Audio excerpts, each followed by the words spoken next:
abrir Filipenses 3. Filipenses 3, versículos 2 e 3.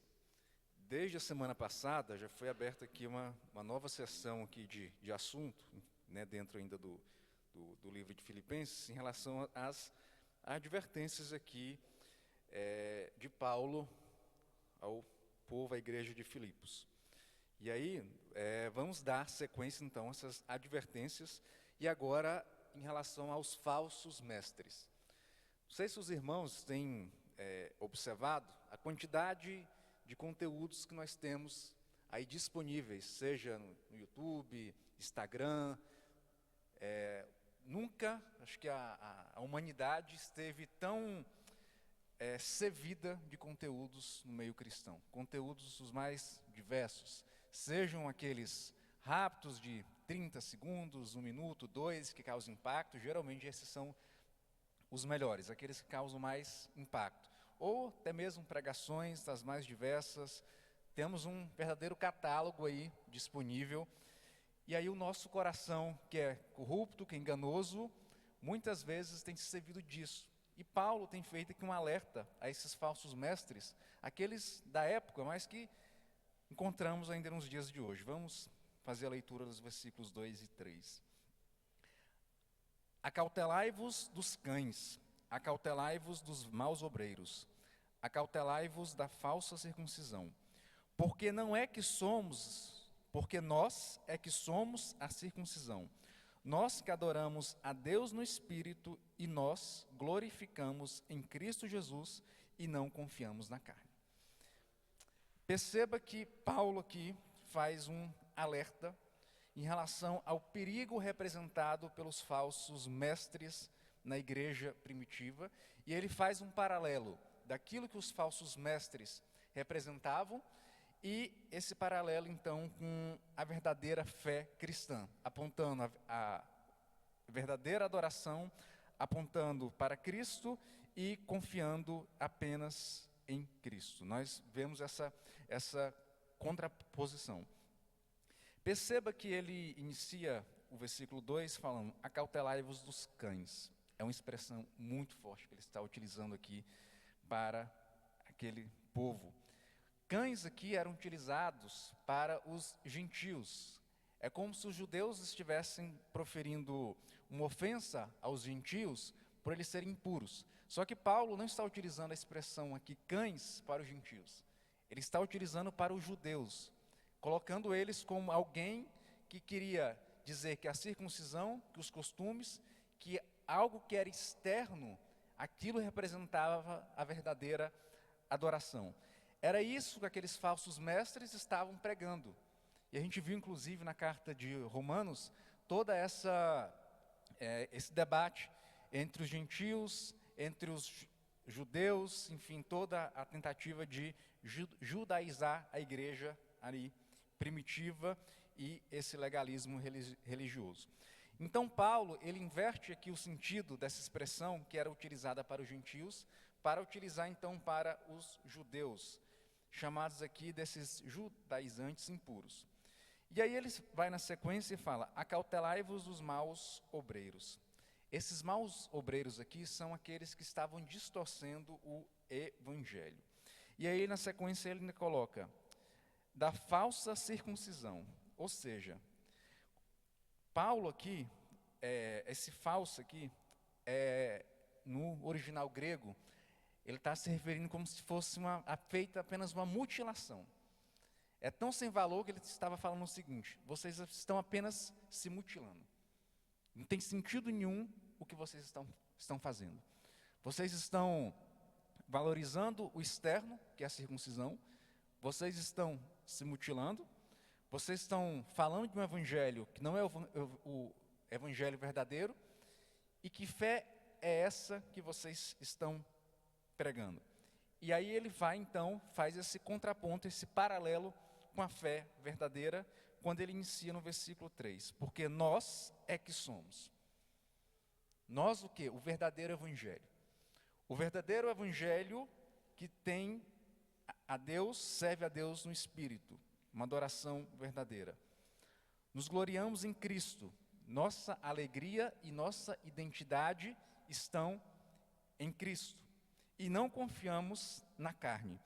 Ou seja, há uma rejeição aqui a essa justiça própria, a rituais externos. Ou seja, não será pelas nossas obras que serviremos a Deus. E aí, o que isso tem a ver com a devocional, inclusive com a ilustração que eu fiz logo no início? Quando a gente olha para as cartas de Judas e de 2 Pedro, principalmente o capítulo 2, a gente vê a palavra tratando especificamente em relação a esses falsos mestres. E a gente vê algumas características desses falsos mestres nessas duas cartas, 2 Pedro capítulo 2 e Judas. Falsos mestres se infiltram de maneira disfarçada. Negam o Senhor e distorcem a graça. E vivem dominados pela carne. São gananciosos e exploradores. Produzem divisão e destruição. Judas também, e 2 Pedro 2,17, nos alertam que eles também estão sob severa condenação.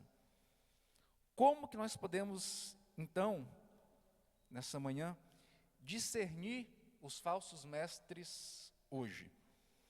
Será que temos escutado?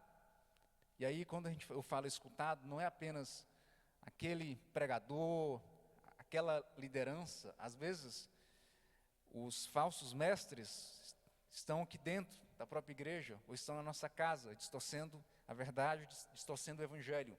Quando deixam de falar sobre o pecado, quando relativizam e redefinem o que é pecado, a pretexto de quererem distorcer a palavra e um evangelho encomendado, quando negam a própria autoridade de Jesus, quando negam a suficiência da cruz, a suficiência das Escrituras, quando pregam um Jesus genérico, um Jesus que se restringe a ser Salvador, mas não prega o Jesus que é Senhor, quando valorizam o lucro, e aí nós temos visto, inclusive, igrejas cada vez mais cheias com esse evangelho da prosperidade, o pastor coach, quando atacam a igreja. E o que Paulo está falando para a igreja primitiva, quando ele está alertando para não dar ouvidos, e faz esse alerta a esses falsos mestres que pregavam um evangelho que não era o evangelho genuíno, que se alicerçavam na identidade em Cristo, que não tinham uma verdadeira adoração, que confiavam em si mesmos e não na palavra, não no Senhor. Ele estava nos alertando para o perigo de que esse evangelho que nos foi entregue, nós precisamos batalhar, nós precisamos perseverar, nós precisamos guardar, como diz lá em 2 Pedro 3, 17 a 18, guardai-vos para que não caiais. Antes crescei na graça e no conhecimento. Temos que crescer na graça e no conhecimento desse evangelho para que consigamos aqui distinguir, discernir o verdadeiro evangelho. Os falsos mestres, eles são muito sutis. E aí eu não estou falando daquilo que são questões secundárias, não, são questões essenciais. Estamos falando de cruz, de evangelho, de Cristo, é isso que Paulo está falando. Paulo está falando, é apenas Cristo, é apenas na identidade de Cristo que vamos encontrar salvação. Em relação a isso, temos que caminhar em unidade, não tem outra interpretação. É apenas a cruz de Cristo que nos salva, é apenas a graça que nos é suficiente. Isso deveria nos bastar, não tem muita discussão em relação a isso. E Paulo está nos alertando em relação a isso. E aí eu queria que os irmãos refletissem essa manhã, durante a semana, se temos de fato prestado atenção em relação aos conteúdos que temos consumido, se aquilo que temos ouvido nos louvores, seja aqui na igreja ou em casa, tem exaltado o homem ou tem exaltado a Deus? Esses falsos mestres, eles procuram a exaltação ao próprio homem. Se você, depois, com o tempo, ler a carta de 2 Pedro, e Judas, você vai ver essas características que eu mencionei dos falsos mestres. A ganância, a exploração, pessoas que são dominadas pela própria carne, pessoas que pregam um Cristo que não é o Cristo que nós conhecemos. E graças a Deus por termos liberdade, por exemplo, nessa igreja para pregar o verdadeiro evangelho. Talvez fique fácil a gente distinguir os falsos mestres dos verdadeiros pelo evangelho que tem sido pregado. A palavra que tem sido pregada, o evangelho que tem sido pregado, tem sido fiel às Escrituras, ou tem sido um evangelho adaptado às circunstâncias, à cultura? A esse ponto aqui, vamos pular. É muito sensível mencionar em relação a isso. Temos orado por discernimento espiritual, para que o Senhor de fato nos aprofunde na sua palavra, porque tem algo que às vezes a gente despreza, que quando nos tornamos cristãos e passamos a fazer parte da igreja, do corpo de Cristo, amar a igreja, inclusive aquilo que se prega aqui, tem que ser um dever nosso. Temos que aprender a amar a palavra que é pregada, porque ela tem nos alimentado. E se não damos a devida atenção àquilo que é pregado, temos vivido então uma vida de indiferença em relação à própria igreja. Como é que eu posso rejeitar a palavra que é pregada, e principalmente a suficiência das Escrituras, se eu faço parte do corpo de Cristo? Precisamos refletir sobre isso, porque Paulo estava alertando aquele povo em relação a esses falsos mestres que, de maneira muito sutil, tentavam distorcer aquele evangelho. E perceba que estamos falando aqui ainda dos primórdios da igreja. A igreja que ainda estava iniciando. E era um problema já diagnosticado por Paulo, inclusive ele vai fazer esse alerta em relação a outras igrejas, a igreja de Corinto, a igreja de Gálatas e outras igrejas.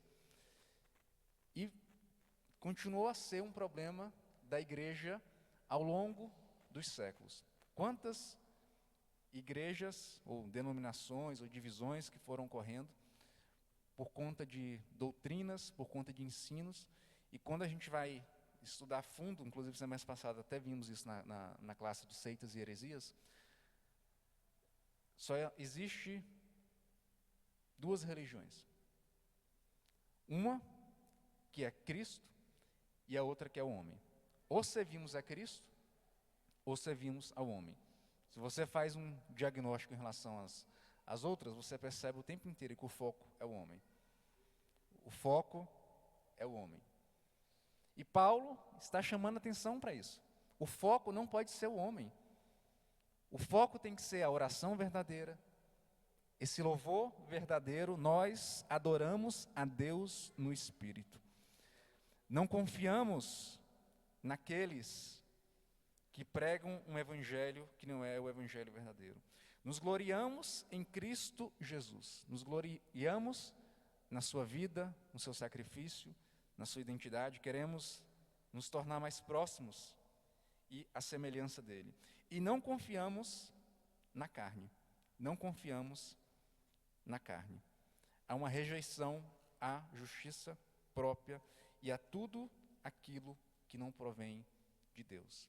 Amém? Então, que nessa manhã possamos refletir sobre isso e qual o espaço que temos dado nas nossas vidas, nas nossas casas, nos nossos lares, na nossa igreja, em relação àqueles que não têm, aqueles que na verdade que têm pregado, um evangelho que não é esse evangelho centrado em Cristo, centrado na cruz, esse evangelho que não glorifica a Deus e que tem sido centrado na justiça própria e colocado o homem como primeiro lugar ao invés do nosso Senhor Jesus. Amém? Vamos orar? Pai, graças te damos, Senhor, por esses minutos tão preciosos da Tua Palavra.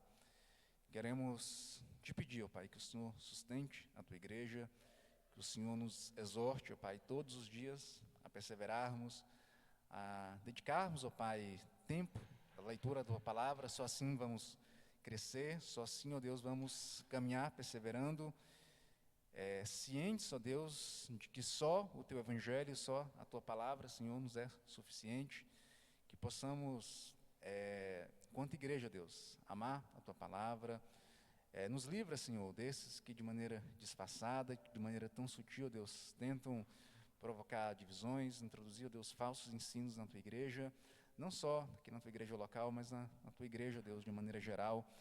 Tantas pessoas, ó Deus, têm sido guiadas, orientadas por um evangelho que não é o verdadeiro evangelho, ó Deus, que fala de queda, redenção, que fala também, ó Deus, de um Deus verdadeiro, genuíno, Pai, de um Deus que é soberano sobre tudo, Senhor. Que possamos caminhar crendo na Tua palavra, entendendo, Senhor, que o Senhor é soberano sobre as nossas vidas, ó Pai.